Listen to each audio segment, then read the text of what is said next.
ancient Egypt. The 35th year of the reign of Ramesses the Great. A village on the west bank of the Nile, where the river rises and falls like breath. I am Nefru, I am a baker, and every night, for 11 years, I have baked one loaf that no one is allowed to sell. Let me tell you why, but there is no hurry. This is a long, slow story, and it goes nowhere quickly.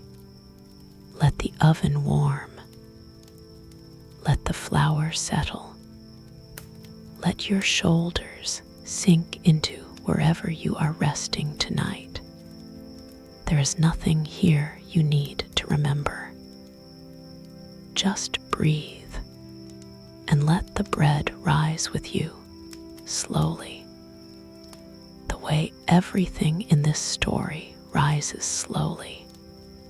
Where are you listening from tonight? A quiet room, a cozy home. I love knowing where these stories travel. If you enjoy peaceful journeys into the past, consider subscribing so we can meet here again. The oven is warm before the sun is. My hands are in the flour before the world remembers to wake. That is how every morning begins. Not with thought, not with worry, with work. I rise in the dark when the village is only shapes and breathing. I light no lamp. I do not need one. My feet know the floor of this house, the way a river knows its own bed. The clay jar is heavy on my shoulder. The water sloshes inside, cool, dark, pulled from the Nile before dawn, before the ibis wade the shallows, before anyone else has disturbed its stillness. I walk to the bakery slowly. The air is cool now, but it will not stay cool. By midday, the whole village will shimmer with heat. But for this hour, this first hour, the world belongs only to the quiet and the few who rise with it. The bakery door is old wood, swollen slightly from years of river damp. It sticks, then gives, the way it always does. Inside, the ovens are cold. I will warm them slowly, the way you warm anything worth warming, not all at once, but by degrees. The emmer wheat is stubborn. It does not give itself easily. It must be coaxed, ground, and transformed through patience. Heavy stone querns, 2 stones, one turning slowly over the other until the grain becomes dust fine enough to breathe. The sound is low, rhythmic. It never changes, and that is exactly why I love it. Grinding is not a chore. It is a meditation. The grain gives itself slowly. You cannot force it. You cannot rush it. You simply turn the stone and let it become what it needs to become. I learned this from my mother. She told me, if you rush bread, it will not carry life properly. So I do not rush. I grind, I breathe, I wait. Sometimes, in this hour, I think of nothing at all. The turning of the stone is enough to fill a mind completely. There is no room left over for worry. The flour settles in a fine, warm mound on the stone table. It smells of earth and sun and patience. Outside, somewhere far off, a rooster calls. Then another. The village is beginning to stir, slowly, the way I have already been stirring for an hour. I pour the water from the clay jar. The water comes from the Nile, the same water that gives life to everything.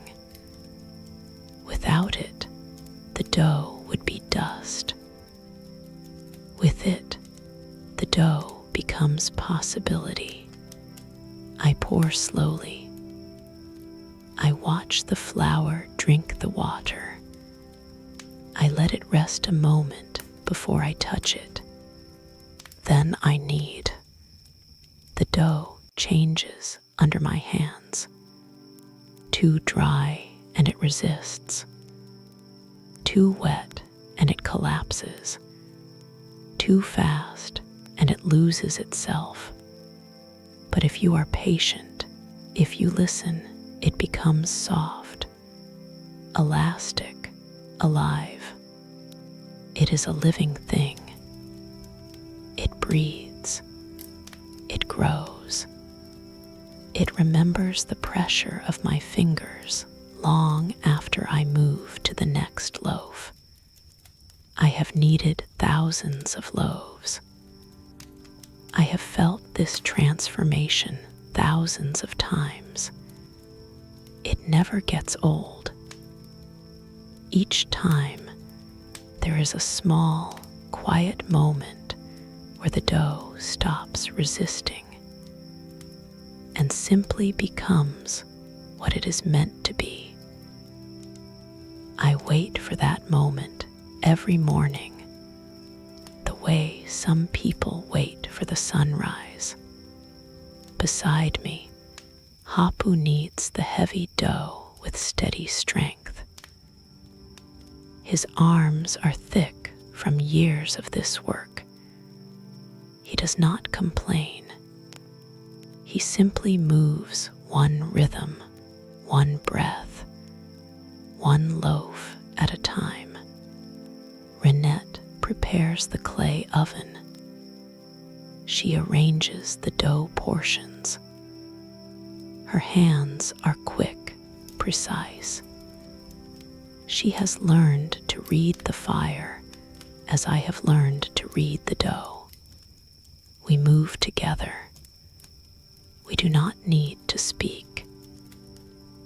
Years of shared mornings have worn a kind of silence between us that is not empty, but full of understanding that does not require words. I pour the water from the clay jar. The water comes from the Nile, the same water that gives life to everything. Without it, the dough would be dust. With it, the dough becomes possibility.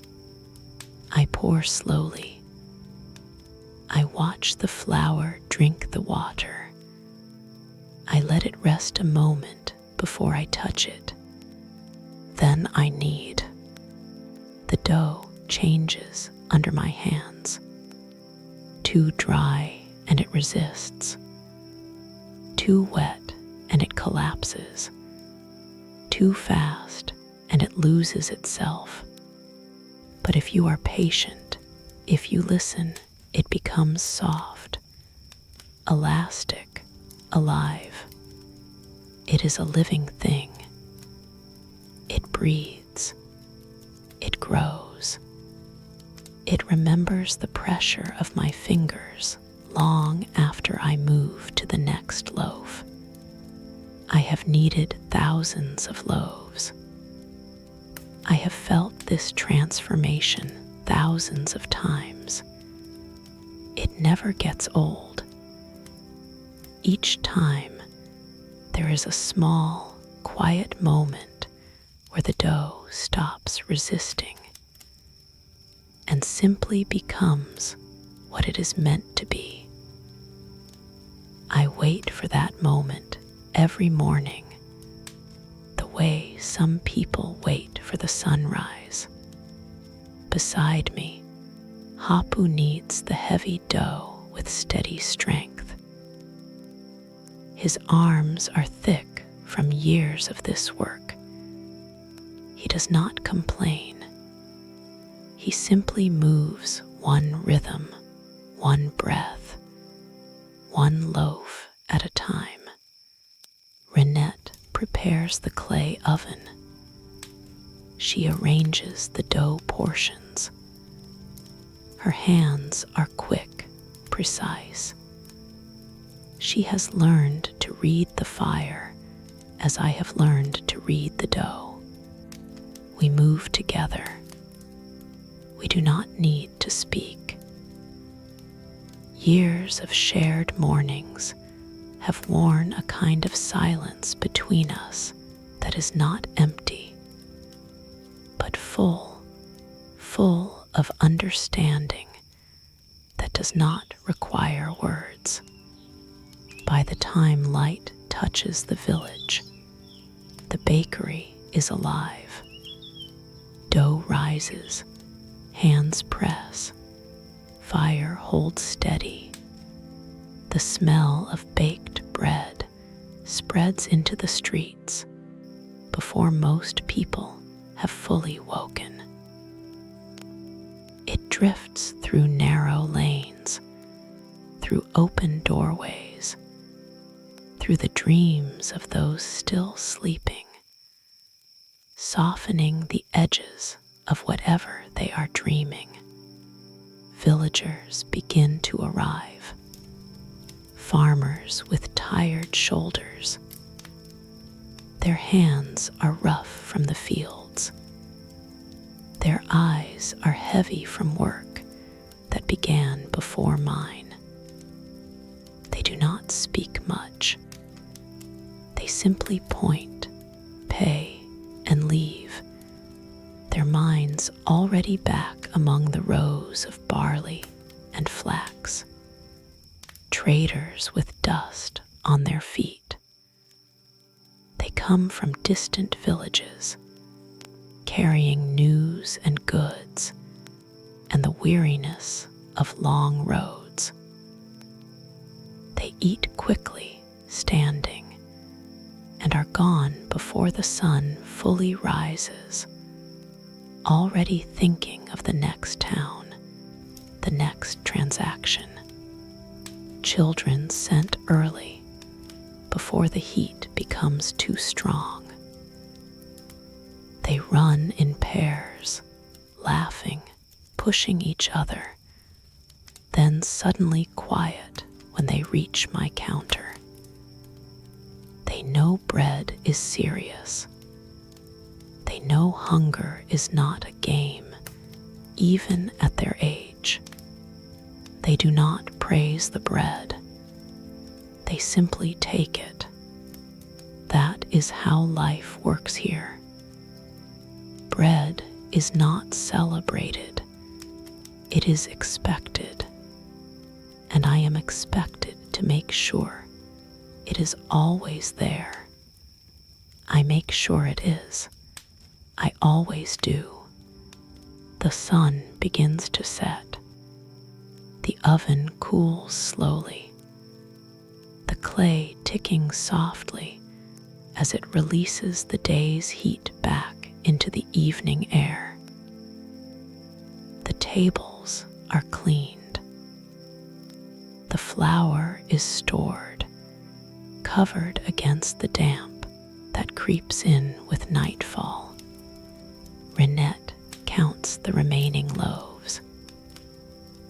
Hapu sweeps the floor, the same slow arcs he has swept for years, the broom worn soft at the edges from so much use. I sit for a moment, just to rest.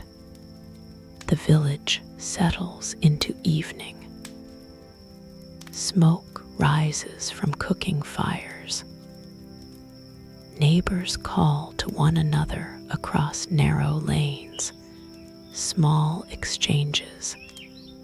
Nothing urgent, just the sound of people checking that the world is still as they left it that morning.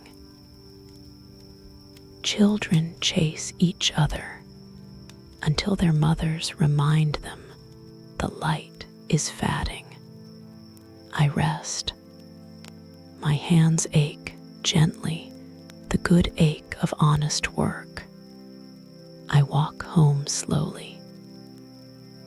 The stars are scattered across the sky like grains of gold, scattered the way flour scatters when the wind catches it just right. It was a good day. It was, in every way that matters, exactly like every other day. And there is something deeply peaceful in that sameness. The next day begins the way the day before began, and the day before that. The oven is warm before the sun is. My hands are in the flour before the world remembers to wake. Some mornings, a thin mist sits low over the Nile, and I walk to the bakery through air that feels like breathing water. Some mornings, the sky is already a hard, clear blue, promising a day of unbroken heat. Today is one of the misty mornings. The reeds along the riverbank are hung with tiny beads of moisture, and my sandals grow damp from the grass. The grinding is the same. The stones turn slow and certain. The kneading is the same. The dough resists, then softens, then becomes alive beneath my hands. Hapu arrives a little late, rubbing sleep from his eyes. Murmuring an apology, I wave away. Some mornings are simply harder to wake into than others. I understand this. I do not need him to explain it. Renet hums as she works today. A low, wandering tune with no clear beginning or end. The kind of tune that exists only to fill the space between one task and the next. The oven takes the bread the way it always does. Seconds deciding softness from stone. By the time the mist burns away, the bakery is full of the smell of the day, and the first farmers are already at the door. Weeks pass this way, then a month. The Nile continues its slow rhythm of rising and receding, indifferent and patient, the way it has been indifferent and patient for longer than anyone can remember. The wheat harvest shifts the mood of the village. There is more grain to grind, more flour to store, more bread to bake. bakery grows busier in these weeks, the air thick with the smell of new grain. I notice small things, the way you notice small things when your days are built from repetition. The particular way the light falls through the bakery's single high window in the late afternoon. The sound a certain loose stone makes underfoot near the door. The exact moment each morning when the birds along the river go quiet, all at once, for no reason anyone has ever explained to me. These small things are not important, and yet they are everything. They are the texture of an ordinary life, the soft backdrop against which everything else happens. Hapu's hands have grown a little more calloused this season. Renet has started plaiting her hair a new way, something she saw a trader's wife wearing. Small changes, nothing that would matter to anyone outside these walls, but I notice them. That is, perhaps, what it means to truly know people, not the large events of their lives, but the small, quiet shifts that happen between one ordinary day and the next. It is Hapu who notices first, though it takes him some time to say anything. He mentions it once, lightly, almost as a joke. We seem to bake a little more than we sell these days, Lady Nefru. And I let the comment pass without much of an answer, and he does not press it. He mentions it again, weeks later, this time watching me a little more closely as he says it. I still do not answer fully. Not because I am hiding something shameful, but because some things feel more true when they are simply done quietly, without needing to be explained or praised. But the third time he asks, one evening after the tables are cleaned and Renet has gone home, there is something different in his voice. Not suspicion, something closer to care. Lady Nefru, he says, I am not asking to be nosy. I am asking because I would like to help, if there is a way to help. I look at him for a long moment, and I decide, finally, that 11 years is long enough to carry something alone. When someone is finally offering to help carry it too. There is a family, I say, at the edge of the village, past the broken wall. An old woman, Towert, and her 2 grandchildren. Her son went east with the army years ago and never returned, and there has been no one since to bring in a harvest for them, or to see that they are fed. Hapu is quiet for a moment. Every evening, I say, I bring them what is left over. It began 11 years ago, almost by accident. A few loaves that would otherwise have gone stale, and a walk I happened to take take past the broken wall on an evening I can no longer clearly remember. And then it simply became something I did. The way grinding the wheat became something I did.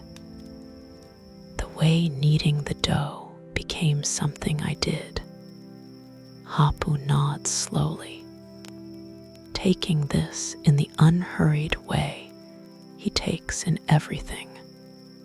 Then I will bake more, he says, quietly.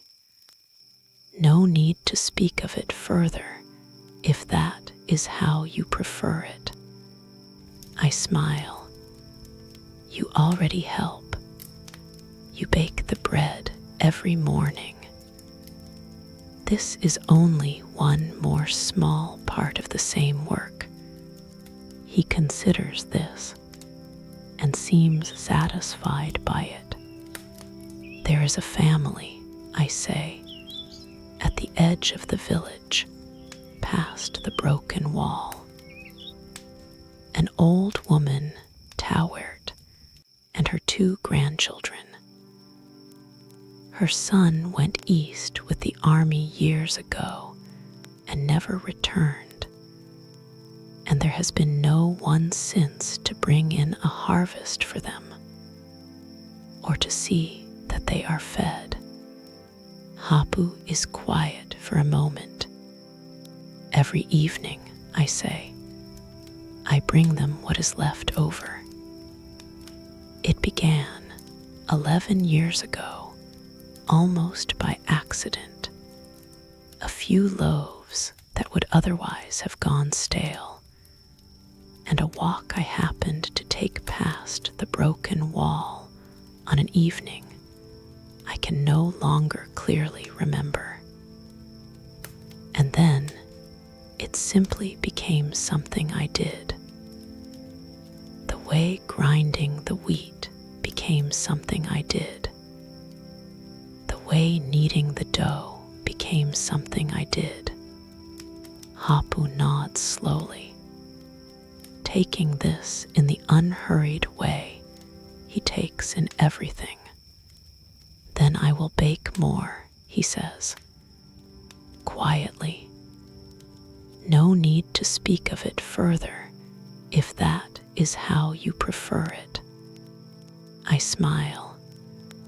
You already help. You bake the bread every morning. This is only one more small part of the same work. He considers this and seems satisfied by it. This evening is much like the many evenings before it, and much like the many evenings that will follow it. The boy takes a loaf and holds it a moment before eating, weighing its warmth in his hands as though checking that it is real. The girl breaks hers in half and gives one piece to her grandmother, a small, automatic kindness that she has clearly performed so many times it no longer requires thought. Towert looks up at me. She speaks little these days.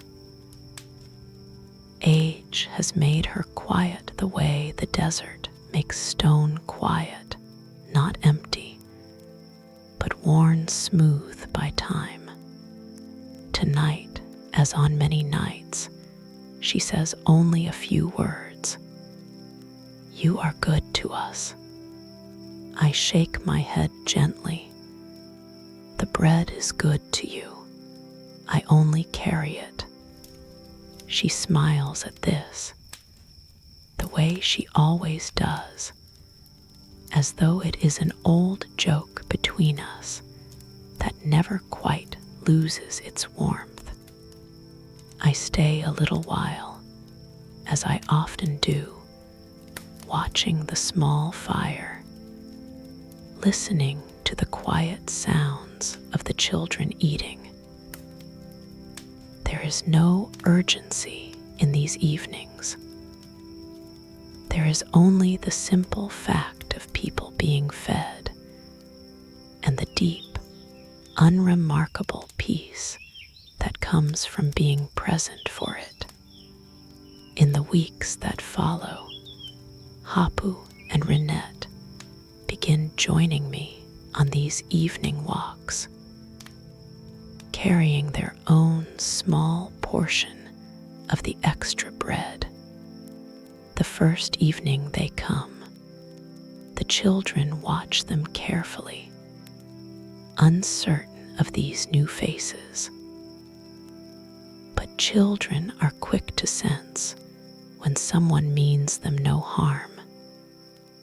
And by the second evening, the boy is already showing Hapu a small carved toy he has made from driftwood.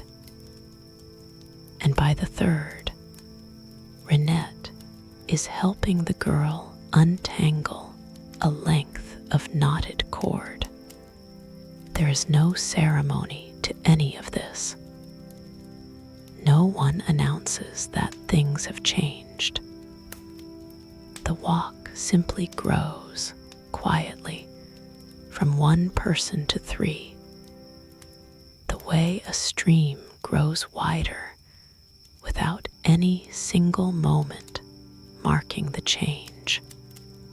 Renet tells me one evening on the walk home that she had wondered for a long time why I sometimes seemed distracted in the final hour of the day, why I always left a little early.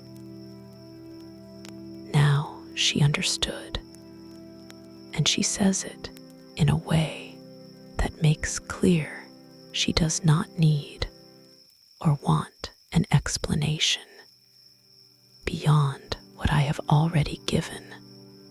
Some kindnesses, she says, feel steadier when they are simply done and not spoken of too much. I recognize my own words spoken back to me, and I am glad she understood them so completely. The mornings do not change. Grinding, kneading, fire.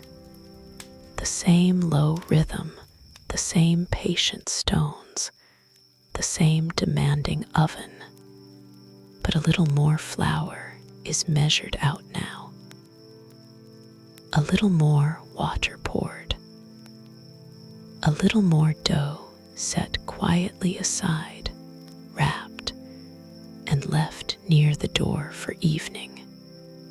No one remarks on it any longer. It has simply become part of the shape of the day. The way a river slowly widens its banks over many seasons without ever announcing the change to anyone watching. The seasons turn. The Nile floods, recedes, and floods again. The wheat is planted, grows tall, is harvested, and the fields lie bare and gold stubbled until the cycle begins once more. Through all of it, the walk to the edge of the village continues. Evening after evening, small and steady and unremarked upon, the quietest kind of loyalty there is. I think now of one particular evening, some years after Hapu and Renet joined the walk. The boy is nearly grown now, tall enough that he no longer waits to be given the bread, but instead helps distribute it, breaking loaves for the younger children who have joined Towert's household in the years. Since children whose own families have scattered or been lost to the harder edges of village life. Children who found their way somehow to that same broken wall. Tawert sits closer to the fire these days, her hands slower, her voice quieter, but her eyes, when they find mine, are exactly as warm as they were on the first evening I knelt before her, with a few loaves that would otherwise have gone stale. "You are good to us," she says, the same words she has said so many times. "The bread is good to you," I answer, the same answer I have always given. "I only carry it." She smiles, the same smile. Some things do not need to change to remain precious. I walk home slowly, as I always do, the path worn smooth and familiar beneath my feet after so many years of walking it. The stars come out slowly overhead, unhurried, unbothered by whether anyone below is watching them. They have watched this same walk, this same small ritual, for more evenings than I could easily count. The bakery is dark when I arrive, but a small lamp still burns inside, waiting the way it always waits. I think, on nights like this, of how little any single evening seems to matter on its own. One loaf, one walk, one small fire at the edge of the village.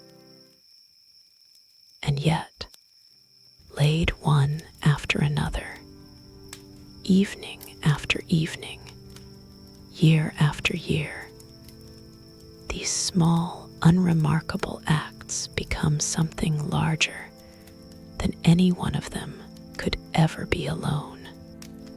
That is, perhaps, the secret of bread and of most things worth doing.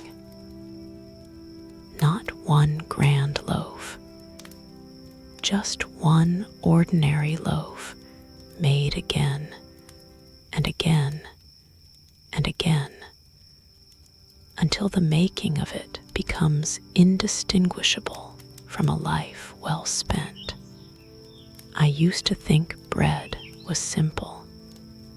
Wake before the sun, mix flour with water, place it in fire. By morning, you have something that keeps people alive. That is what I believed when I was younger, when I had not yet learned what all those years of grinding and kneading were slowly teaching me. But I was not entirely wrong. I was only not yet finished understanding it. Bread is not just flour and water and fire.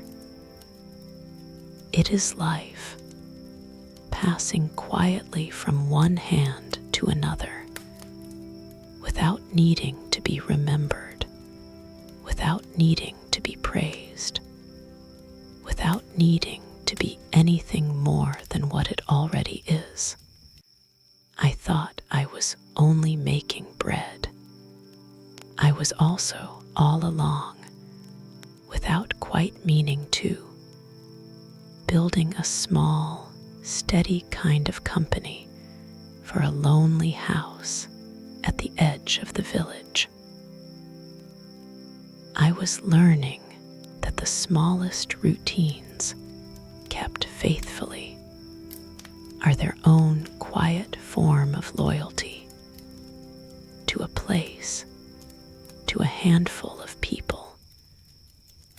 simple idea that no one should have to go unfed in the dark. The bread I bake in the morning does not belong to me. It moves. It changes hands. It survives through passing.